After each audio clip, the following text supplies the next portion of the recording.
As the sun comes up over Limpopo in South Africa, these wildlife rangers are beginning the day with a logistical challenge: to capture, sedate and transport rhino over 1,000 miles to Mozambique's Zanav National Park.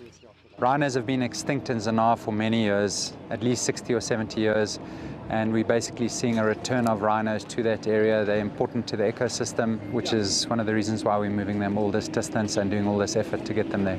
We're basically hedging our bets, and our hope is that there will be different range states in Africa where there are significant rhinos 10 or 20 years from now. Also playing the long game are conservationists in the UK, who've released bison as part of a rewilding project. In the 1930s, the animal was hunted to extinction in Europe, but there are now 8,500 European bison in the world.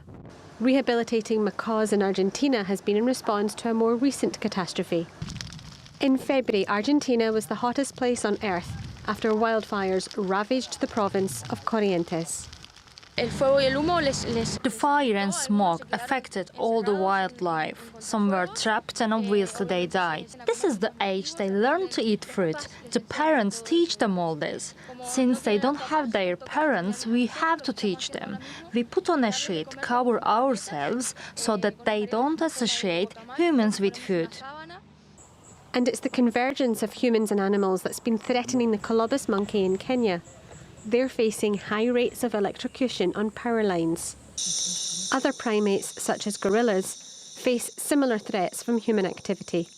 In mid-December, the UN Biodiversity Conference in Montreal published a draft framework calling for the redoubling of efforts to conserve threatened species. There's evidence the monarch butterfly is adapting its own behaviour in response to the climate crisis. The number of monarch butterflies arriving in Mexico to spend the winter rose 35% in 2022 compared to last season. And there's some good news for large mammals like elephants, whose number is on the rise. It's hoped the combination of conservation efforts, increased security and tough wildlife laws will benefit all creatures, great and small. Claire Herriot, TRT World.